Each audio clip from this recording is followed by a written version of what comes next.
কালকে একটা জগ নিয়ে আসেন। হ্যালো গাইস, আসসালামু আলাইকুম। আপনারা সবাই কেমন আছেন? আশা করি অনেক ভালো আছেন। আমি আপনাদের দোয়ায় আল্লাহর রহমতে অনেক ভালো আছি। আজকে চলে আসলাম আপনাদেরকে শেয়ার করার জন্য।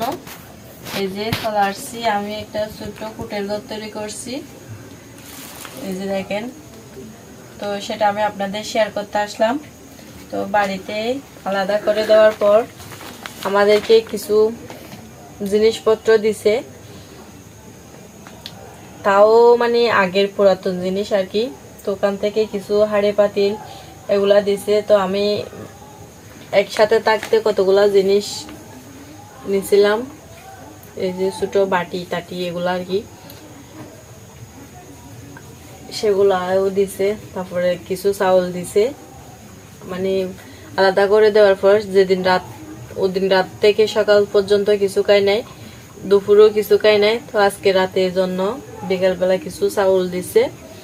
তো সাথে দোকান থেকে আমি 2টা ডিম আনছিলাম, ওগুলা রান্না করছি বেগুন দিয়ে। তো সাথে শাক আসার সময় আপনাদের ভাইয়া বাজার থেকে এই শাকগুলা নিয়ে আসছে। এগুলো এখনো রান্না করি না, প্রায় রাত হয়ে গেছে। তো আমার থেকে গ্যাস মানে লাকড়ি চুলায় জ্বালাতে হবে। কিছু লাকড়ি আছে, লাকড়িও নেই তেমন আছে, যেগুলো আমি গরুর গোবর দিয়ে তৈরি করছিলাম একসাথে থাকতে, আপনাদের হয়তো ভিডিওতে শেয়ার করছিলাম। তো ওগুলা দিয়ে কিছু ভাত তরকারি রান্না করছি। তো এখানে প্রায় ঘুম থেকে উঠছি। আর একটা আমার বাড়িতে একটা পুরাতন নীলের পাটি আছে, এই পাটিটা এখানে বিছাইছি। একটা ওই যে গরুর ঘাসের উপর পলিথিন দিছিলাম, ওটা নিয়ে নিছি এখানে দেওয়ার জন্য। পলিথিনটা কেনার মতো এখন এই মুহূর্তে সেটা সম্ভব না। তো আস্তে আস্তে সবকিছু জোড়াই নিব। যে দেখেন, কলসিটাও আমার বিয়ের, তো ওখান থেকে একটা দিছে, 2টা ছিল। এখান থেকে পানি নেওয়ার জন্য অল্প থেকে একটা দিছে। তো এখনো ইয়া নেই, পানির জগ নেই, জগটা কিনতে হবে আমাদেরকে। তো এখানে কিছু হাঁড়ি পাতিল দিছিল, পুরাতন পড়ে থাকছিল এরকম। আর কিছু এখানে বাঙ্গাও, সেগুলো আমি নিছি। অল্প অল্প রান্না করলে যে ওখান দিয়ে তো তরকারি গলে যাবে না, এই জন্য। এটা হচ্ছে আমার বিয়ের।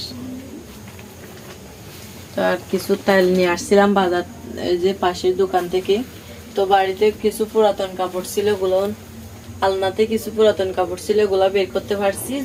এখনো কিছু বের করতে পারি না, তেমন কিছু যা কুটি কাটি ছিল এগুলা। আর এখন এই রুমের জন্য একটা স্প্রে নিয়ে আসছে, সাথে একটা শ্যাম্পু নিয়ে আসছে, এগুলো এই মাত্র নিয়ে আসছে সাবান সহ। তো আমি এই যে কাটা বালুস এগুলা নিয়ে চলে আসছি। তো প্রায় আজকে ধরতে গেলে একদিন হবে, কিছু খাই নাই, প্রচুর খিদেও লাগছে। তো যেগুলা রান্না করছে এগুলা দিয়ে খাইতেও ইচ্ছা করতেছে না, মনটা প্রচুর খারাপ। আপনাদের দোয়ায় আল্লাহর রহমতে এতটুকু আসছি, এতটুকু পাইছি, সেটাই শুকরিয়া, যতটুকু দিছে আর কি। তো আপনারা দোয়া করবেন যেন সবকিছু আস্তে আস্তে ঠিক হয়ে যায়, সবকিছু যেন জিনিস তৈরি করতে পারি। এই যে আস্তে আস্তে সবকিছু গুছিয়ে নিব, যেহেতু একটা সংসার, যা প্রয়োজন হয় আর কি। আপনাদের দোয়ায় আপনারা পাশে থাকলে হয়তো এতটুকু সম্ভব হবে, সবাই পাশে থাকবেন। তার এখন আপনাদের ভাইও আসছে দোকান থেকে, তো একজন থেকে তো ভিডিওটা শেয়ার করতে হচ্ছে, তো এই জন্য ওনাকে আমার ক্যামেরাম্যান করে রাখলাম কিছুক্ষণের জন্য। তো কি রান্না করছি, কি খাবেন, এটাও বলার মতো। তো কি করব, আপনাদের ভাইও দোকান থেকে অনেকটা পরিশ্রম করতে হচ্ছে। তো এখন আমি ভাত নিব দুজনের জন্য।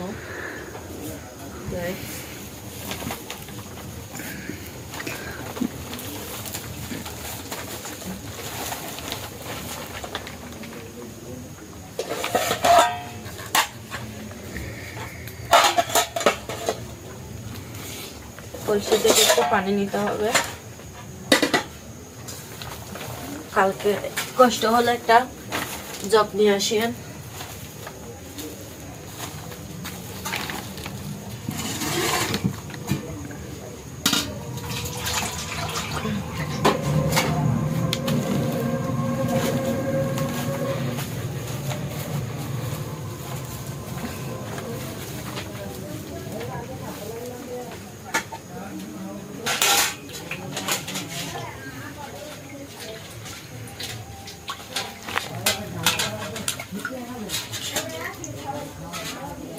এখানে যে বিয়ারিগুলো আসে ওখান থেকে আমি একসাথে থাকতে কিছু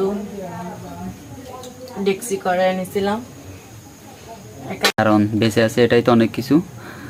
তো হঠাৎ করে একটা অনাকাঙ্ক্ষিত ঘটনা হয়ে গেল, সেটা বলার বাইরে, জানি না কেন যেমন হলো সেটাও। তারপরেও সবাইকে একদিন না একদিন আলাদা হয়ে যেতে হয়।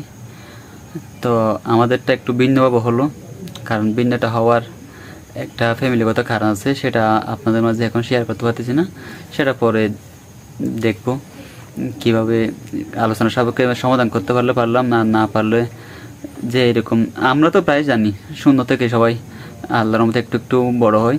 তো আমরা না হয় শূন্য থেকে শুরু করলাম, দেখি কি হয় সামনে। তো রাতে প্রায় এখন 11টা বাজে। তো এখন দোকান থেকে আসলাম, দোকান থেকে আসার পর মোটামুটি বকেয়া খাওয়া দাওয়া রেডি করতেছে। তো সবাই অনেকে অনেক প্রকার কমেন্ট করতেছেন, সেগুলোও আপনাদের যে কমেন্টের রিপ্লাইগুলো দিব। কিন্তু আগে যে পরিস্থিতিটা, আমরা যে পরিস্থিতিতে আছি, যে এই জিনিসগুলো যে পাইছি সেটাও শুকরিয়া আলহামদুলিল্লাহ। কারণ যে আমাদের মাঝে যে ভুল বুঝিটা হলো, সেটার মধ্যে যে এরকম একটা কোনো কিছু দিব বা আমাদের সাথে যোগাযোগ রাখবে, এটাও আশা করি নাই। সেটা একটা চক্রান্ত বললেই চলে, কারণ না হলে এরকম মানে হঠাৎ করে যে এরকম হয়ে যাব, সেটা আমরা কখনো কল্পনা করতে পারি নাই। তো সবাই আমাদের সাপোর্ট করবেন আর ভালোবাসবেন, কমেন্ট করবেন, কারণ কমেন্ট না করলে, আপনাদের যদি সাপোর্ট না পাই, তাহলে আমরা এত দূরে এগিয়ে আসতে পারতাম না। তো মাঝখানে ফ্যামিলির কথাই আমরা অনেক দিন, প্রায় 1 বছর 1.5 বছর ইউটিউব ভালো করে করি নাই, কারণ ওনারা আমাদের বিভিন্ন রকম দিয়ে যে আমরা যে কোনো প্রকার একটা নিজের পায়ে দাঁড়াবো, সেটাও আমাদেরকে সুযোগ সুবিধা দেয় নাই ওনারা। তারপর ওনাদের কথা রাজি হয়ে আমরা ভিডিও এডিটিং ভিডিও করি নাই এবং কি অনলাইনেও ছিলাম না, মাঝে মধ্যে একটু একটু আসতাম, সেগুলোও পিছনের ক্যামেরা থেকে। তো আল্লাহর মতো একটা করতে পারি, কারণ সবার অবস্থা তো একরকম থাকে না। দেশের পরিস্থিতি যেমন হঠাৎ করে একটা অনাকাঙ্ক্ষিত ঘটনা হয়ে গেল, তা আমাদের সাথেও এরকম একটা হয়ে গেল। সেটা ফ্যামিলিগত হওয়ার কারণে আপনাদেরকে শেয়ার করতে পারতেছি না, পারিবারিক কারণে। তো আপনাদের মাঝে বাকিটা শেয়ার করব, সেটা এখন না, কারণ এখন জানি না এখন পর্যন্ত কী হয়, সেটা আস্তে আস্তে হবে আর কি। তো দেখি আজকে বকেয়া এই কুটি ঘরের মধ্যে, মাটির ঘরের মধ্যে কী রান্না করছে, মোটামুটি যাতে কোনো রকম চলতে পারি। তো বাসাও একটা দেখে আসছে আজকে, মানে যে এখানে থাকবো সেটাও না, আজকে মানে কয়েকদিন একা থাকতে হচ্ছে, যেহেতু আপনারা তো আমরা আপনাদেরকে আগে বলেছিলাম গাড়িতে 2টা গরু আছে, গরুগুলো দেখাশোনার জন্য একটা মানুষ দরকার। আর আমারও তো এরকম বড় লক্ষ্য নেই যে একটা মানুষ রাখবো, গরুগুলো হঠাৎ করে বিক্রি করে দেবো, এই অবস্থাও তো আমাদের নাই। তো একটু একটু সবল হবো ইনশাল্লাহ। একটা বাড়ি দেখা হয়েছে, যদি বাড়ি না পাই তাহলে চাচার সাথে একটা কথা হয়েছে দোকানে, ওখানে না হয় চলে যাব। তো কয়েকদিন যেদিন পর্যন্ত কোনো একটা জিনিস সমাধান না হয় বা কোনো একটা জিনিস আপাতত কিছু না হয়, ওটা সমাধান না হয়, ততদিন পর্যন্ত ওখানে থাকতে হবে। তো আর বাইরে ও তো বাপের বাড়ি চলে যেতে হবে না, কারণ আমাদের ফ্যামিলিতে কেউ না থাকলেও আপনারা তো জানেন বাড়িতে অনেকগুলো কাজ আছে, কারণ এখন ধানের দিনও আছে, গরুর জন্য কেয়ারও নিতে হবে। তো সব কিছু মিলিয়ে এখানে থাকতেছি। এখানে থাকার পর দেখি আল্লাহর মতে আপনাদের দোয়াই কী করতে পারি, কিন্তু সুন্দর থেকে ইনশাল্লাহ শুরু করতেছি, ভালো কিছু হবে ইনশাল্লাহ। সবসময় তো খারাপ দিন থাকে না, দেখি আল্লাহ ভরসা। তো কী কী রান্না করছে আজকে? এই যে দেখেন, কি বলছেন, জানি না কি রান্না করছেন আপনি কিছু দিয়ে গেছেন রান্না করার জন্য? আস্তে আস্তে আমদো আর কি। এই যে তারপরেও যতটুকু দিচ্ছে আলহামদুলিল্লাহ, সেগুলো নিয়ে কোনো রকম দিন যাচ্ছে। ওখানে পাশের দোকান থেকে 1/2 কেজি বেগুন নিয়েছি, 1/2 কেজি টেরেস নিয়েছিলাম, আপনার কাছ থেকে যে টাকাগুলো নিয়েছিলাম ওগুলা দিয়ে। আচ্ছা আচ্ছা, দেখি অনেক কি পাইছে, সারাদিন দোকানে কিছু খাইতে পারি না। দোকান থেকে ডিম আনছি, একটু হলুদ, একটু মরিচ, এগুলো সবগুলো কিনে আনছি। কিন্তু মানে আমাদের এখানে আসার পর সকাল থেকে দোকানে চলে গেছেন, কিছু দিয়ে যান নাই। তো আমি সারাদিন এগুলা, ভাগ্য ভালো কতগুলা ডেক্সি দিছিল, তো ওগুলা দিয়ে, আর শাকগুলো আনছেন এত রাতে, এগুলো এখন রান্না করার মতো সময় নেই। আচ্ছা ঠিক আছে, কালকে নিয়ে আসবো, সমস্যা নেই, আস্তে আস্তে নিয়ে আসবো, সবকিছু তো একসাথে করা যায় না, দেখি।